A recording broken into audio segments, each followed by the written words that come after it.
오늘 우리에게 주시는 본문을 가지고 하나님의 권한과 우리의 책임이라는 제목으로 하나님 말씀 전하겠습니다.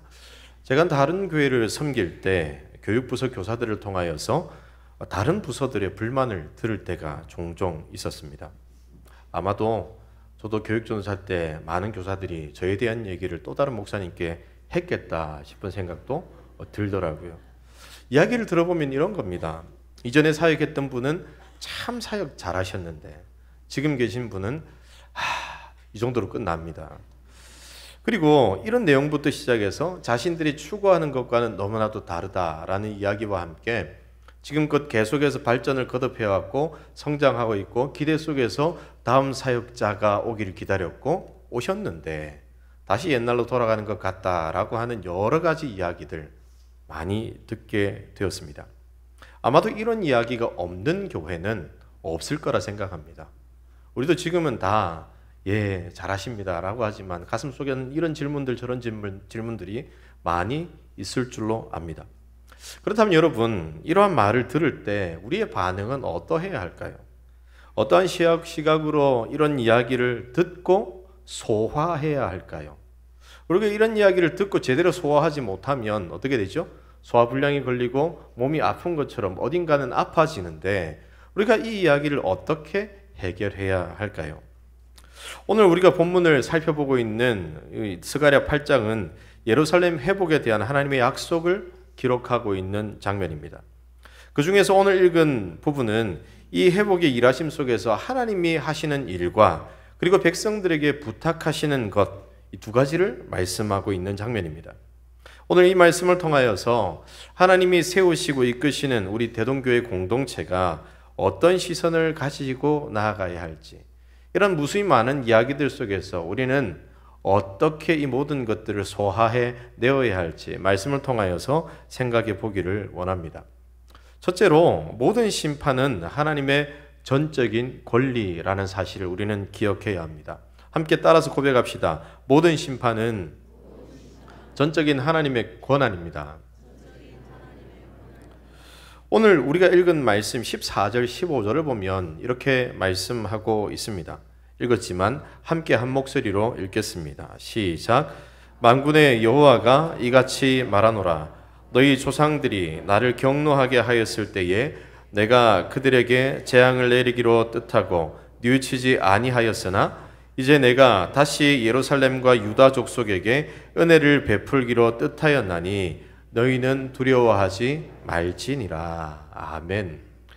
이 말씀은 이스라엘 백성들의 죄악 때문에 하나님께서 그들을 심판하시기로 작정하신 그때의 사건을 보여줍니다. 특별히 14절 뒷부분을 보면 뉘우치지 않는다, 후회하지 않는다 이렇게 말씀하심을 보게 됩니다. 심판을 통해서 백성이 받을 고통을 생각하면, 황폐해질 그 땅을 생각하면 내가 너무 심했나라고 하는 생각이 들 법합니다. 그런데 하나님의 작정은 무엇입니까? 결코 후회하지 않겠다. 결코 이 심판을 내려놓고도 더욱 확실하게 내리겠다. 조금의 긍휼도 없이 응징하겠다는 그런 말씀이고 선언입니다.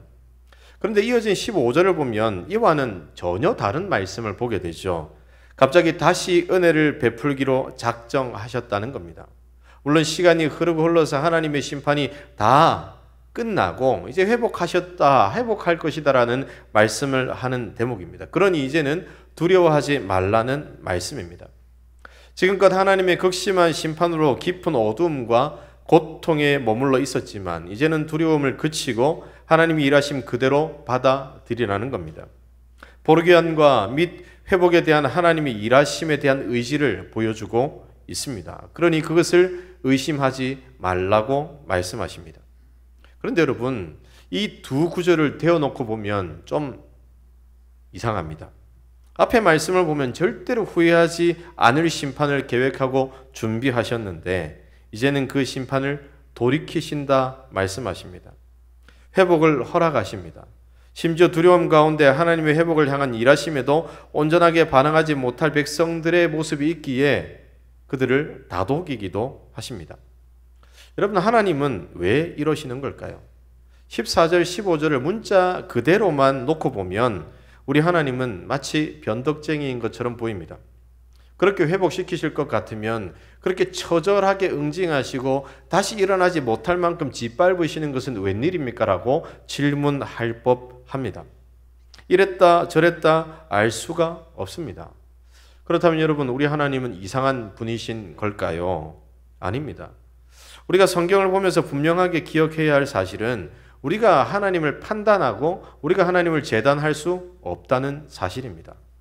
그저 성경에서 조금 하나님께서 그분을 보여주셨기에 그 속에서 하나님이 어떤 분이신지 발견하고 그 하나님 앞에 순종의 삶을 살아가는 것이 우리가 살아가야 할 모습이고 이해해야 할 모습입니다. 우리 기준에서는 뭔가 이상한 모습들이 있다 할지라도 그 속에서 하나님이 이렇게 일하시는 특별한 모습이 있구나, 우리 하나님은 어떤 분이실까 하는 질문과 거기에 대한 답을 찾아야 합니다. 그렇다면 이러한 하나님의 일하심, 심판을 내리시고 뉘우치지 않는다고 하셨던 분이 다시 은혜를 베푸시겠다 작정하신 모습을 통하여서 우리가 알 수 있는 것이 무엇이겠습니까? 우리는 이러한 전적인 하나님의 이러한 모습들 저러한 모습들을 보면서 모든 심판이 오직 하나님 한 분의 권한이라는 사실을 알게 됩니다. 그래서 심판을 작정하기도 하시지만 때로는 그 심판을 보류하기도 하시고 그 심판으로 모든 것을 멸한 것 같았지만 다시 회복시키시기 위해서 일하시기도 한다는 사실입니다. 어제까지 극심한 심판으로 백성을 어둠과 아픔 속에서 밀어넣고 미래가 없는 것처럼 그렇게 일하셨는데 오늘은 그들을 구원하시는 일로 열심을 다하실 수 있는 분. 왜죠? 심판의 모든 권한이 오직 하나님께만 있기에, 전적인 하나님의 권한이기에 이렇게 일하신다는 겁니다. 그래서 사무엘상을 보면 한나도 하나님을 이렇게 고백합니다. 사무엘상 2장 6절과 7절에 한나의 고백입니다. 여호와는 죽이기도 하시고 살리기도 하시며 수월에 내리기도 하시고 거기에서 올리기도 하시는도다. 여호와는 가난하게도 하시고 부하게도 하시며 낮추기도 하시고 높이기도 하시는도다. 특별히 하나님께서 이 백성들을 향하여서 이렇게 말씀하시는 이유는 그들이 처한 상황 때문입니다. 1차 포로 귀환 후 성전이 재건되다가 온갖 모함과 공격으로 인하여서 16년 동안 공사가 멈추게 되었습니다. 스가랴 선지자는 이때 하나님께서 백성들에게 힘주시고 백성들을 다시 일어나게 하시기 위해서 보낸 선지자입니다. 성전이 재건되고 성전에서 하나님을 예배하며 온전한 회복을 경험하기를 원했는데 오랜 시간 이 공사가 멈추었고 진척되는 것이 아무것도 없다면 하나님의 약속은 희미해져 버립니다. 길을 잃어버립니다. 그거 하나만 보고 달려왔던 사람들의 마음이 상해 버립니다. 이것이 더 지속되면 어떻게 되죠? 그 모든 일의 책임이 당신들에게 있지 않냐? 서로 책임을 전가하며 잘잘못을 따지며 공동체가 분열됩니다. 이들에게 여러 가지 말씀을 하시면서 그들이 다시 힘을 얻게 하셨는데 오늘 본문에서는 하나님이 심판자이시기에 회복도 하나님께서 하실 것이다 라는 사실을 분명하게 짚고 계십니다. 비록 모든 일이 중단되어져 있는 것 같아 보이고 다른 여러 사람들의 책임이 있는 것 같아 보이지만 사실 이 모든 것을 하나님이 주관하고 계시고 하나님이 이끌고 계시니 하나님께 맡겨놓고 하나님을 믿음으로 바라보라는 의미입니다. 사랑하는 성도 여러분, 우리는 이 사실을 기억해야 합니다. 우리도 이 원리 위에 서야 합니다. 심판은 모두 하나님의 권한입니다. 또한 회복도 하나님의 권한입니다. 더 나아가서 우리 공동체를 세우시는 분 하나님이십니다. 또한 낮추시는 분도 하나님이십니다. 우리는 이 사실을 인정하고 하나님께 우리를 이끄시도록 우리를 내어드릴 수 있어야 합니다. 모든 두려움과 걱정들까지 모두 하나님께 맡길 수 있어야 합니다. 그래야 믿음의 공동체인 교회는 더욱 든든하게 서게 됩니다. 더욱 온전해지고 더욱 아름답고 더욱 건강한 모습이 된다는 사실을 우리는 잊지 말아야 합니다. 그런데 여러분, 사람들이 자꾸만 하나님의 자리에 서려 합니다. 사람들이 심판자가 되려고 합니다. 사람들이 판단자가 되려 합니다. 기본적으로 사람은 이러한 심판의 권리, 판단의 권리가 없을 뿐만 아니라 조금이라도 그럴 능력이 없습니다. 사람은요, 각자가 가진 시선, 각자의 삶의 방식, 각자가 가진 경험과 가치관이라고 하는 것을 잣대로 삼아서 판단합니다. 그리고 그것을 원리로 삼아서 심판자의 역할을 합니다. 그리스도인들이, 교회를 다니는 많은 사람들이 착각하는 한 가지가 있습니다. 특히 모태신앙같이 오랜 시간 교회를 다니고 열심히 성경 공부를 했다고 말씀하시는 많은 분들이 이런 착각을 합니다. 어떤 착각이냐면요, 본인이 생각하는 것이 지극히 성경적이라고 착각하는 겁니다. 물론 성경적인 면이 있습니다. 그런데 지극히 성경적이다라고 착각을 합니다. 특히요, 목사쯤 되면, 저 정도 입장에서 가르치는 입장이 되면 많은 것을 알고 있기 때문에 나는 지극히 성경적이다라고 착각을 합니다. 물론 성경을 기반으로 해서 성경의 해석을 통하여서 말씀을 전하지만 저의 모든 행동이 성경적일 수 없습니다. 왜죠? 저는 불안한 인간에 머물러 있는 사람이기 때문입니다. 전적으로 성경적으로 모든 것을 행하시는 분은 하나님 한 분밖에 없는 줄로 믿습니다.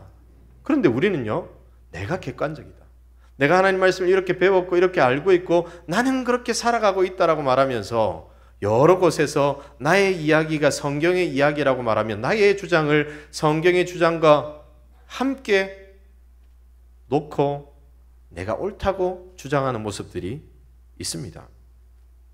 여러분, 그러나 사람은 그럴 아무런 능력이 없습니다. 여러분, 심지어 남아공에는 이런 일이 있었다고 합니다. 제가 신대원 3학년 때 현대신학을 배우면서 교수님을 통해서 잠깐 언급된 이야기인데요, 사람들이 얼마나 자기중심적이고 사람들이 가지고 있는 잣대가 얼마나 위험한 것이냐라는 사실을 남아공에 있었던 한 일화를 통하여서 가르쳐 주신 적이 있습니다.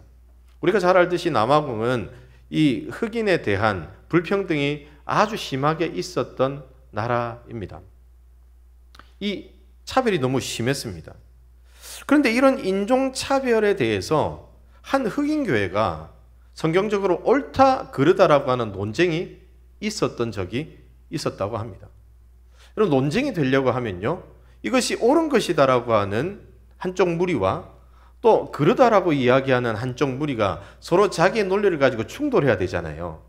그런데 이 인종차별이 성경적으로 옳다고 이야기하는 사람들도 있었고 그르다라고 이야기하는 쪽도 있었고 서로 충돌해서 논리로 싸웠던 그런 일화에 대해서 말씀하신 적이 있습니다. 흑인 교회에서 이것 때문에 고통을 받아 하던 그들이 내어놓은 답이 그것이라는 사실을 볼 때에, 야, 사람이라고 하는 존재는 정말 성경적으로 모든 것을 판단하고 성경적으로 해답을 알아낼 가능성을 가지고 있지만 여전히 불완전해서 이상한 답변을 내어놓는 그런 연약한 존재이구나라는 사실을 깨달아 알게 되죠. 그래서 하나님께서는 심판이 모든 하나님의 권리고 판단 또한 모두 하나님의 권리라고 말씀하십니다. 그래서 로마서 12장 19절을 보면 이렇게 말씀하시는 부분을 보게 됩니다. 내 사랑하는 자들아, 너희가 친히 원수를 갚지 말고 하나님의 진노하심에 맡기라. 기록되었으되 원수 갚는 것은 내게 있으니 내가 갚으리라 주께서 말씀하시니라.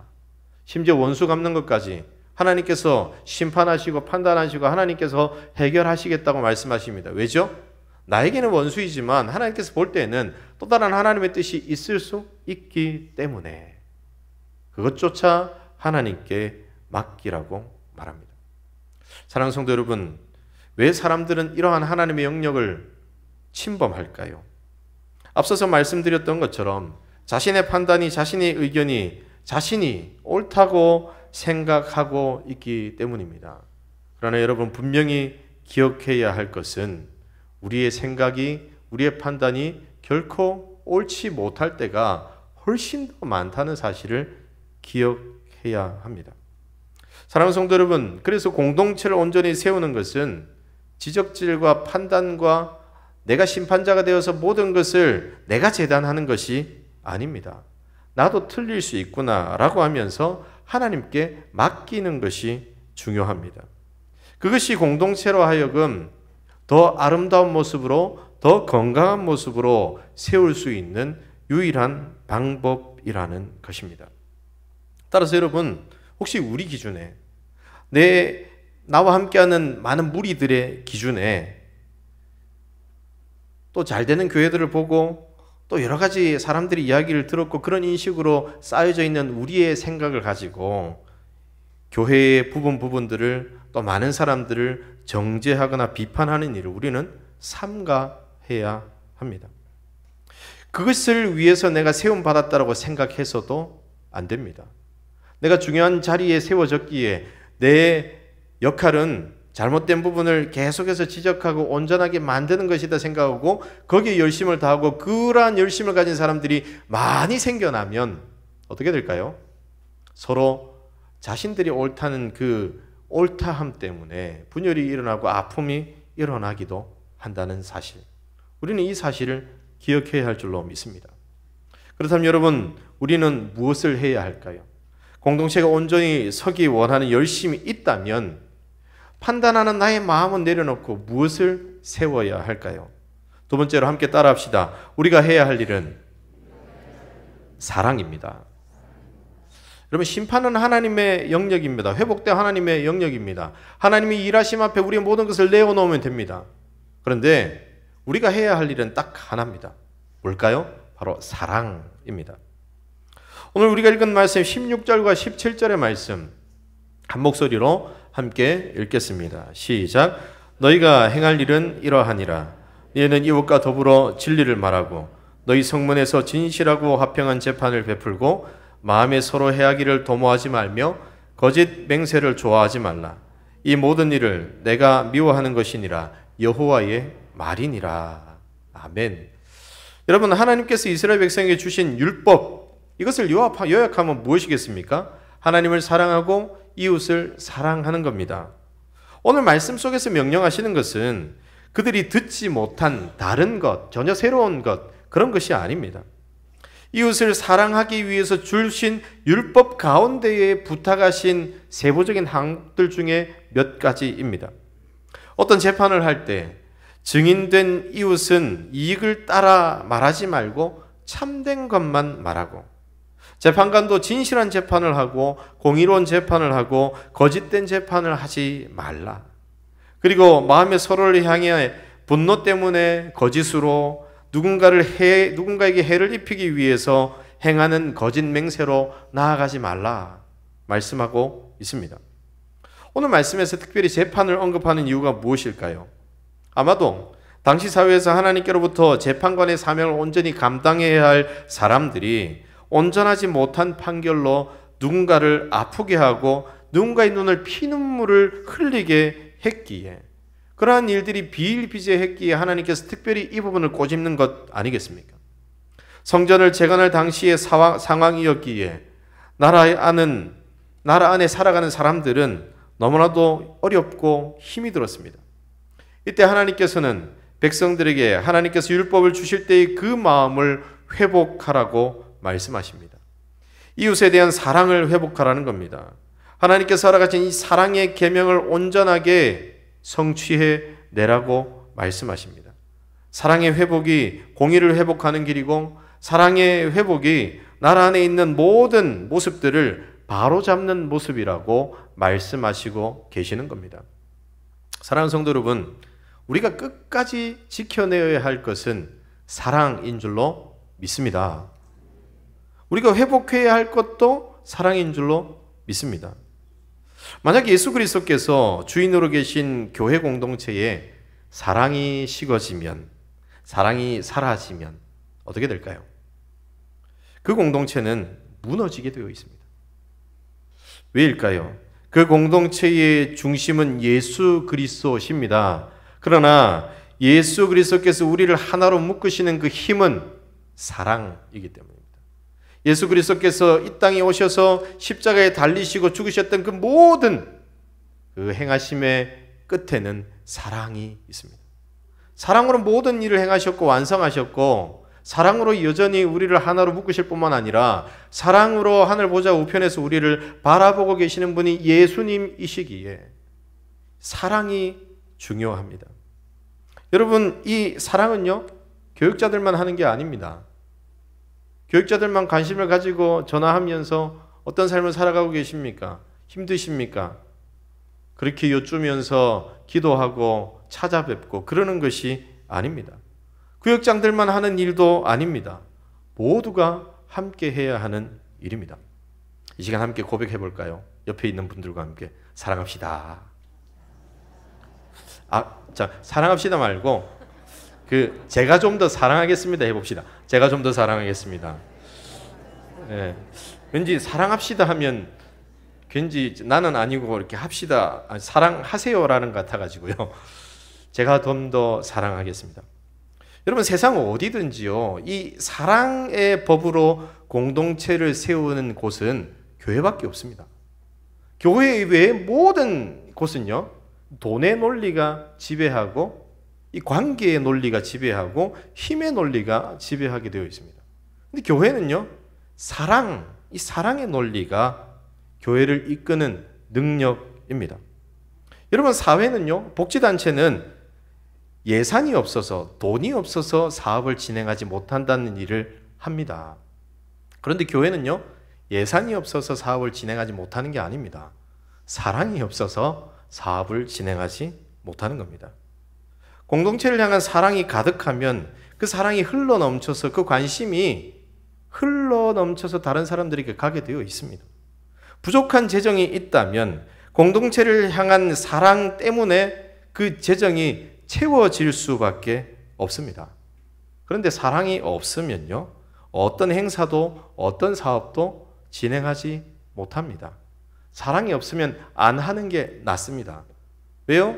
사랑 없이 행사를 진행했다가 서로 물고 뜯고 맛보고 즐기고 싸우시다가 끝나는 경우들이 비일비재하기 때문입니다. 행사를 진행하면서 난 열심히 감당했는데 끝나고 난 이후에 수고했단 말 한마디 하지 않아가지고 교회를 떠나버리는 성도를 본 적이 있습니다. 그만큼 나는 열심히 했던 나를 알아봐 주기를 원하는 그 마음이 가득하지, 섬기며 사랑하며 세워지는 모습들이 부족하게 일어나는 일들입니다. 교회는요, 사랑으로 일합니다. 여러분, 지난번에 제가 섬겼던 교회에 청년부를 담당했는데 그 청년부는요, 예산을 독립적으로 썼습니다. 말 그대로 11조를 직접 하고 그 모든 예산이 모여진 것을 가지고 직접 사업을 하고, 원래 성금이나 이런 것들은 전부 다 교회로 귀속돼서 얼마 정도를 받게 되는데 그게 아니라 내부적으로 할 수 있도록 당회에서, 교회에서 그렇게 허락을 해 주셔서 자유롭게 쓸 수 있었습니다. 그런데 재미있는 것은요, 우리가 한 헌금이기 때문에 더 소중하게 관리를 해야 한다라는 심정을 가지고 이 청년들이 참 이상한 짓을 하기 시작합니다. 우리 교회 재직회의에 회의하는 것보다 더 엄격하고 무섭고 살벌한 회의를 하기를 시작합니다. 100만 원이 책정되어 있는데 만약에 50만 원을 썼습니다. 그러면 누군가가 손들고 이렇게 말합니다. 근데요, 이거 누가 썼으며 어디에 썼으며 왜 썼습니까? 계속 따집니다. 청년부 회의에서, 총회에서 그런 일들을 합니다. 너무 충격이었고, 심지어 이것으로 싸움이 커져서 당에서 장로님들이 오셔서 중재하는 일들까지 그 교회에서 있었습니다. 여러분, 우리가 일반적으로 이렇게 생각하지 않습니까? 100만 원의 예산을 책정해서 사업을 했는데 50만 원까지밖에 안 썼다 그러면 다들 뭐라고 생각합니까? 야, 잘했네, 잘 남겼어. 그런데 여러분, 제가 그 청년들에게 제일 마지막에 기도해 주세요라고 하길래 그 총회를 끝맺으면서 기도하기 전에 몇 가지 이야기를 한 적이 있습니다. 100만 원의 재정을 책정했는데 50만 원밖에 안 썼다면 도대체 몇 명이 참석했던 것이며 왜 그렇게밖에 지출이 안 됐던 것이며 우리가 놓친 것은 무엇이며 왜 그 사업이 실패했는가를 따져보아야 하는 것이지 않습니까? 그런데 그렇지 않고 줄였고 아꼈다는 것에 만족하는 모습을 볼 때, 아, 이들에게 사랑이 없구나.